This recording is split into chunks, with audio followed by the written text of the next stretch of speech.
They called it poena culae, the punishment for killing your own father. In Rome, the paterfamilias was sacred, so killing your dad was the ultimate betrayal. The sentence? You'd be sewn into a sack with a rooster, a snake, a dog, and a monkey, then tossed alive into the Tiber River. It wasn't just about getting rid of you. Rome wanted everyone to see what happened when you shattered the most important rule of family. What other punishments pushed ordinary Romans past physical pain into public disgrace? Rome's justice system had a long list, and some of the most humiliating punishments were saved for those at the very bottom. For slaves, humiliation wasn't just a risk, it was a guarantee. Roman slaves made up about a third of the population, but they had no legal rights and almost no hope of justice. Their punishments were crafted to erase dignity, not just inflict pain. Imagine this: a runaway slave caught and dragged into the forum gets branded on the face with a hot iron, right on the forehead so everyone can see. The mark reads "runaway" in Latin, a permanent label that never lets them forget and never lets anyone else forget either. Sometimes that same slave would be forced to march through the city wearing a wooden sign around their neck, spelling out their crime for all to see. The message was simple: step out of line, and you become a living warning. It didn't take a major crime to land in trouble. Even grabbing an extra piece of bread could mean public shame. Masters would parade their slaves through the busiest streets, making them wear masks or odd costumes that exaggerated their supposed faults. This wasn't just discipline, it was entertainment. The crowd got a show, and the slave lost another piece of their humanity. Branding and public shaming were just the start. In the Roman Forum, slaves might be tied to a wooden post called a furca, left standing for hours while anyone passing by could hit them. No judge, no defense, just a public free-for-all. Sometimes rich Romans would even pay beggars to do the beating, turning punishment into cheap theater. The furca wasn't just a device, it was a stage where cruelty played out for everyone to see. If a slave's crime was serious, things got even darker. Theft could mean crucifixion, but not before a final round of humiliation. The condemned would be stripped naked and forced to drag the heavy wooden crossbeam through the streets, jeered at and pelted with trash. By the time they reached the execution site, their spirit was already broken. The process was designed to make sure no one watching would ever consider following in their footsteps. Life inside a wealthy Roman house wasn't much better. Domestic slaves who angered their masters could end up locked in tiny windowless cells for weeks at a time. These isolation cells weren't meant to kill. They were meant to break a person slowly, leaving them alive but empty. It was psychological punishment, a way to remind slaves that even inside the home, they had no escape. Runaways were singled out for the harshest treatment. If caught, a runaway slave might be forced to fight wild animals in the arena, all while wearing a collar that read, "Hold me, I'm a runaway." Even if they survived, they'd come back to their master covered in scars and bite marks, a walking, bleeding warning to the rest of the household, and none of this was hidden. Slave punishments happened in public, where children and neighbors could watch. Romans believed that seeing this kind of violence would teach everyone their place, especially the next generation. Humiliation wasn't just a side effect, it was the main event. But slaves weren't the only ones ruined by Rome's obsession with shame. Next up, women who faced public stripping and worse. For Roman women, public shame was more than a threat. It was a tool that could destroy lives in an instant. If a woman was accused of adultery, she didn't get a quiet hearing behind closed doors. Her husband could yank her out by the hair, tear off her clothes, and drag her through the streets while the neighbors hurled garbage. This wasn't just about her, the whole family took the hit. And if you think being born into a powerful family offered protection, think again. Julia, daughter of Augustus himself, was banished for adultery. The punishment didn't stop at exile. Her name was erased from public monuments, and poets made sure everyone knew her disgrace. In Rome, the higher you started, the harder you fell. The Vestal virgins had it even worse. These priestesses were supposed to be untouchable, sworn to 30 years of chastity. But if one broke her vow, the punishment was brutal and public. Stripped of her sacred status, hooded, and marched through the forum, the condemned Vestal was buried alive in a small underground chamber. The city watched in complete silence as the earth closed in, knowing fear was part of the lesson. Everyday married women faced their own humiliations. Some were locked away in their homes for life, barely allowed to see or speak to anyone. Others were forced to sit in public wearing a rough woolen toga, the uniform of prostitutes, while people pointed and laughed. It didn't matter if the accusation was true, the spectacle was the point. Rome wanted everyone to see what happened when a woman stepped out of line. The process of catching women out was just as degrading. Husbands sometimes paid men to spy on their wives, hoping to catch them in the act. If caught, the woman had no real defense. Witnesses could be bribed, and the law was stacked against her. The goal wasn't justice, it was to make sure everyone knew she'd been caught. Divorced women wore their shame for life. If a woman was thrown out for adultery, she couldn't remarry, couldn't go to public festivals, and was forced to wear clothing that marked her as disgraced. Some even had to stand on a platform every month and announce their crimes to everyone passing by. Rome basically turned these women into walking warning signs. Pregnant and unmarried, that was the worst. These women were paraded through town with signs listing their supposed lovers, then thrown off the Tarpeian Rock. Sometimes the fall didn't kill them, so soldiers waited below to finish the job.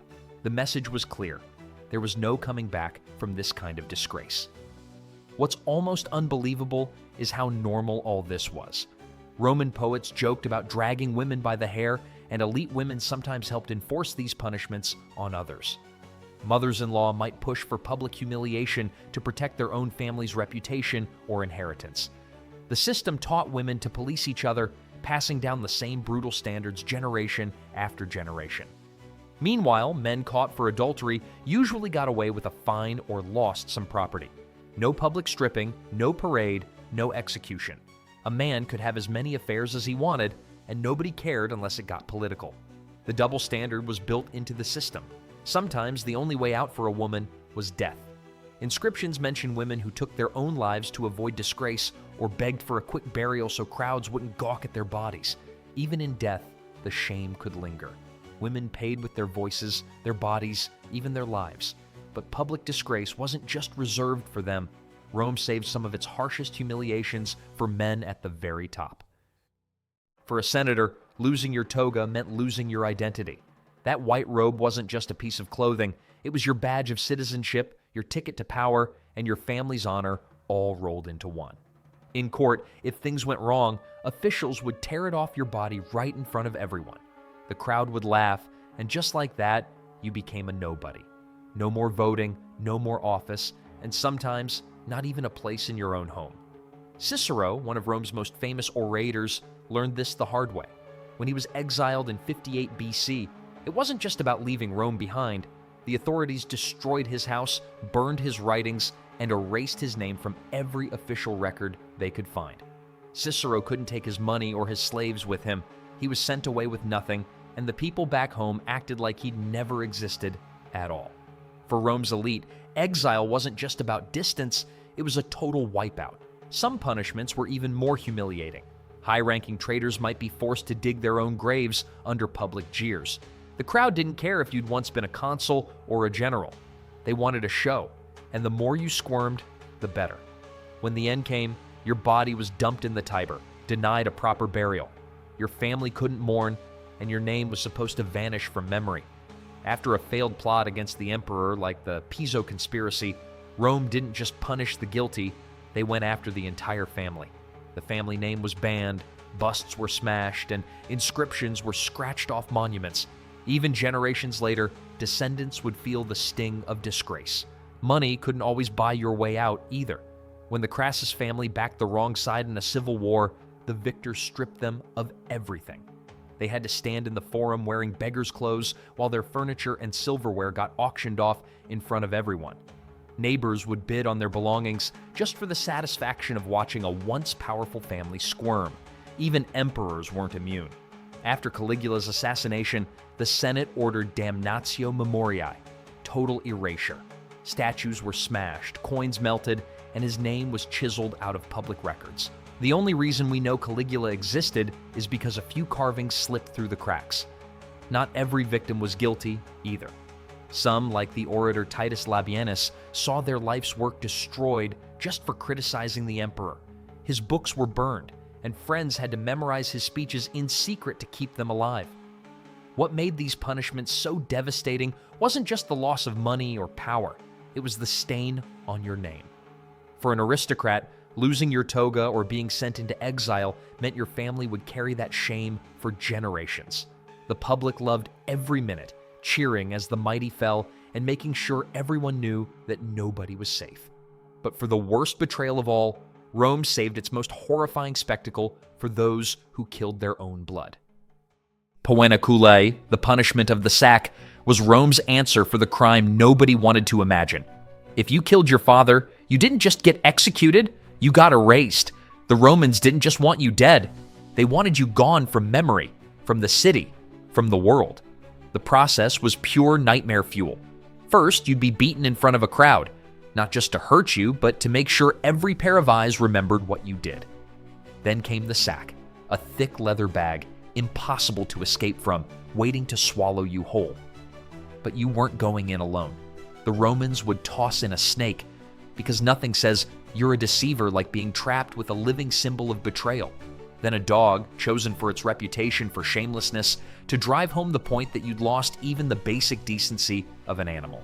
There was also a monkey and a rooster, but the point wasn't a menagerie, it was chaos.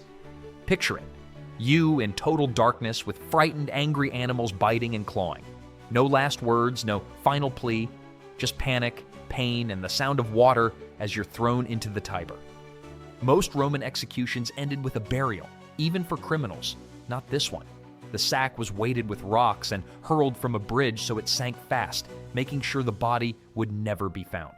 For Romans, denying burial was a fate worse than death. No grave meant no afterlife, no reunion with ancestors, no chance at peace. You didn't just lose your life, you lost your place in the world and the next. This punishment stuck around for centuries. Cicero talks about it in his speeches, and emperors kept it on the books long after. But here's the thing. Poenaculae was as much a warning as it was a sentence. It told every Roman kid, every neighbor, every distant cousin that family was sacred. And if you broke that rule, you'd be treated worse than an animal. Teachers used it as a cautionary tale. Parents used it to scare their kids straight. The fear wasn't just about dying, it was about being forgotten, a ghost story with your name on it. Not everyone got the sack. If you were rich and had connections, you might bribe your way to a simple beheading. But for most, especially the poor, the spectacle mattered. The trial itself was humiliating. Defendants had to wear a wolfskin hood, a symbol that they'd become something unnatural. Every step from the courtroom to the river hammered home that you crossed a line you could never come back from. Crowds gathered to watch the sack vanish under the water, knowing nobody would ever see the condemned again. The whole thing wasn't just about punishment, it was about making sure the story stuck. Even centuries later, people remembered the sack, not because it happened every day, but because it was unforgettable. Imagine living under a system that could erase not just your life, but your place in the world. How different is that from the shame we still carry today? Romans valued dignity above life. Lose it and you might as well be dead. They called this dignitas, your honor, your reputation, your place in society. Everything revolved around it. That's why Roman punishments weren't just about pain or loss of property. They targeted your identity, making sure everyone saw you fall. Take public beatings. If someone stole or broke the rules, the punishment happened right in the forum, with a crowd watching. The pain was bad, but what really lasted was the memory of being forced to scream and beg in front of your neighbors. For the rest of your life, people would point and remember what you did. In Rome, a single moment of public shame could stick with you forever. Branding was the go-to for slaves. It wasn't just about the burn. The real damage was walking around with a mark everyone could see, a scar that shouted "runaway" or "thief" every time you stepped outside.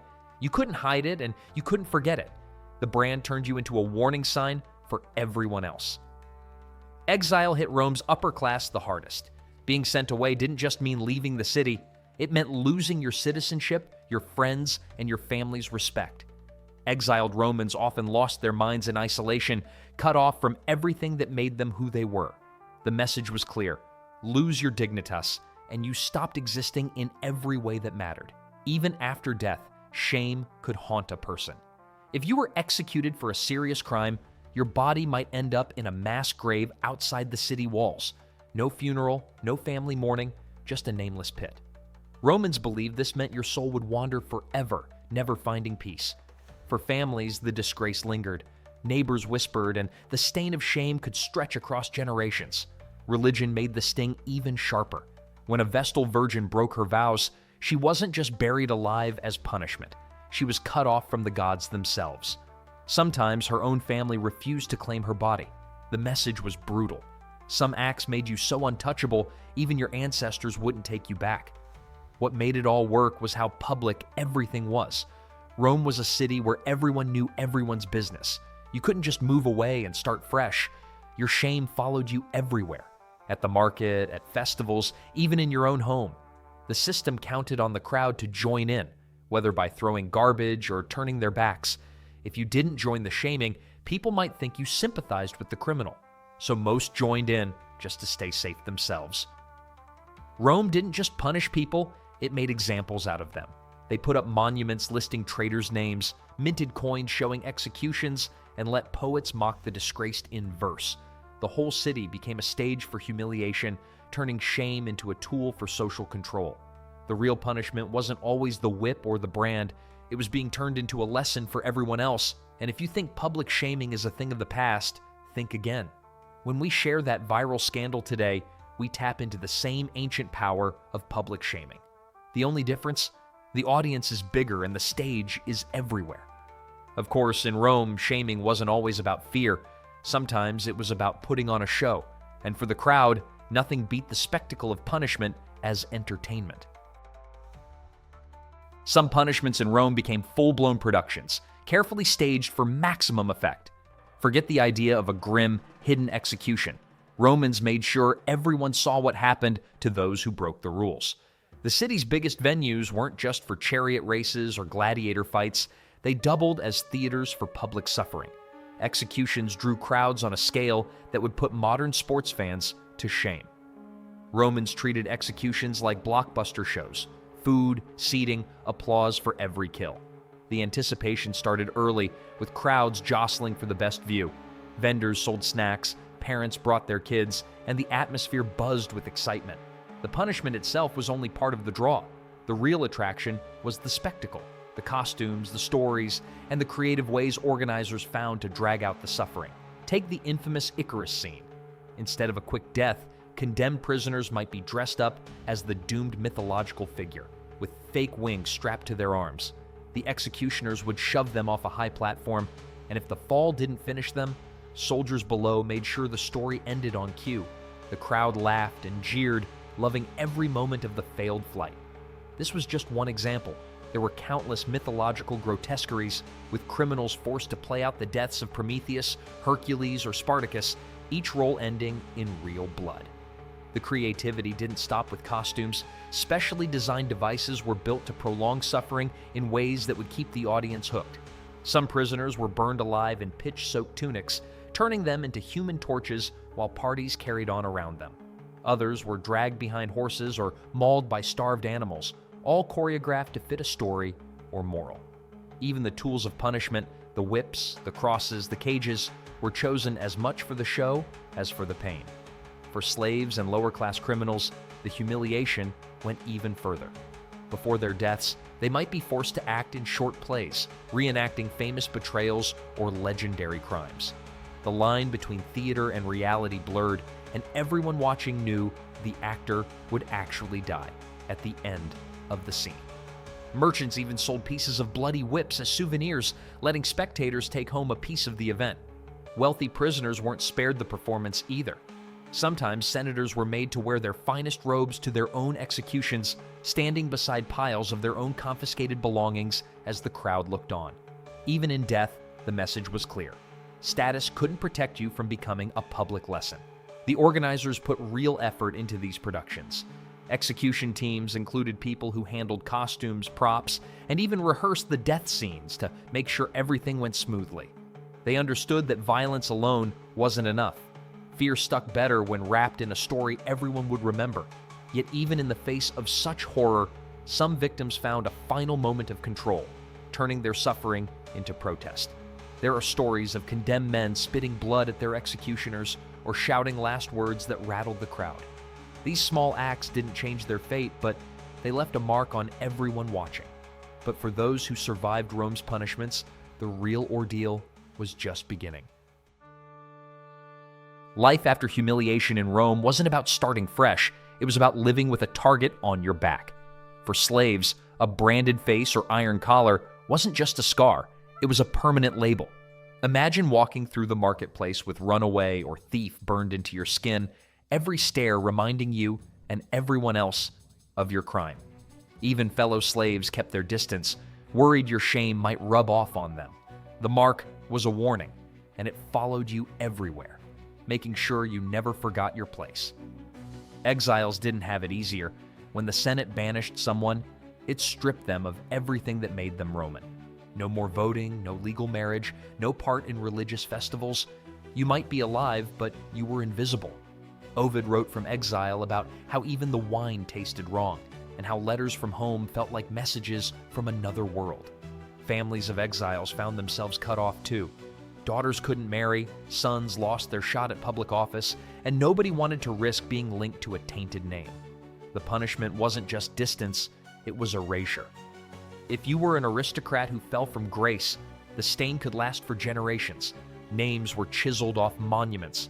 Grandchildren got passed over for jobs. Even if your family scraped together enough money to bribe officials and restore your record, everyone knew the truth.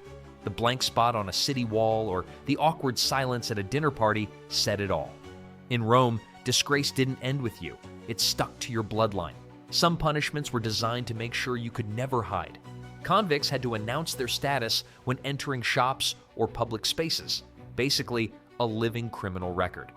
Picture having to say, "I was convicted of theft," every time you tried to buy bread. The law didn't care if you'd served your time. The goal was to make sure no one ever forgot. Sound familiar? Our own lifetime records work the same way, reminding us that disgrace can outlast any sentence. Families paid a heavy price too. Children of criminals couldn't inherit property unless they publicly denounced their parents first. The law turned relatives into informants, forcing them to choose between loyalty and survival. Some sons testified against their own fathers, not for justice, but to protect their own futures. The message was clear. Rome's shame wasn't just for the guilty, it was for anyone unlucky enough to share their name. So when we talk about Rome's legacy, it's not just about the violence or the spectacle. It's about how shame became a weapon, one that could outlast any sentence, ruin whole families, and echo through generations. And before you think we've moved on, take a look at how public shaming still shapes our world today. Think cancel culture is new? In Rome, a scandal could wipe you from history. The Romans perfected the art of using shame as a weapon, and their legacy is everywhere if you know where to look. They understood that a ruined reputation could hurt more than any whip or prison cell, and they built a whole system around making disgrace public and permanent. Take social media outrage. Today, one bad headline or viral video can destroy a career overnight. Companies drop clients, fans turn to critics, and the online mob keeps receipts forever. In ancient Rome, it wasn't much different. A senator caught in a scandal might get his name literally chiseled off public monuments, his house torn down, and crowds jeering as he lost everything. The details changed, hashtags instead of hammers, but the public's hunger to see the mighty fall hasn't gone anywhere. Recent studies show that posts about outrage or scandal get shared far more than good news. Rome would have understood the business model. Now look at how we handle criminal records. Rome branded runaway slaves with letters on their faces, making sure everyone knew their shame. Today, we might not use hot irons, but a criminal record can stick with someone for life. In some states, sex offenders have to list their crimes on their driver's licenses, a paper version of those old Roman brands. Employers, landlords, and neighbors can all look up someone's past with a few clicks. It's not just about punishment, it's about making sure the shame never fades. And so on. The echoes of Rome show up in courtrooms, workplaces, and even entertainment. Reality TV thrives on humiliation, editing people to look foolish for ratings. Tabloid papers name and shame minor offenders, just like Roman public notices listing crimes in the forum. Workplaces have their own ways of freezing people out after a mistake, cutting off access and letting everyone watch the slow exit. Even the way gossip spreads, one rumor at a time until everyone's talking, would feel right at home in an ancient Roman bathhouse. The real lesson here isn't that Romans were cruel for the sake of it. It's that humans, no matter the era, reach for shame when they want to control each other. Whether it's a public execution or a trending hashtag, the goal is the same. Make the punishment visible, make it hurt, and make sure nobody forgets. Our prisons might look cleaner than the Tiber River, but the impulse to disgrace hasn't gone anywhere. So, which of our modern punishments will look barbaric 2,000 years from now? That's a question worth asking the next time we see someone dragged through the mud. Because in the end, shame is still about power and who gets to wield it. If this shocked you, hit like and share your thoughts below. How does our modern justice still echo Rome's shame?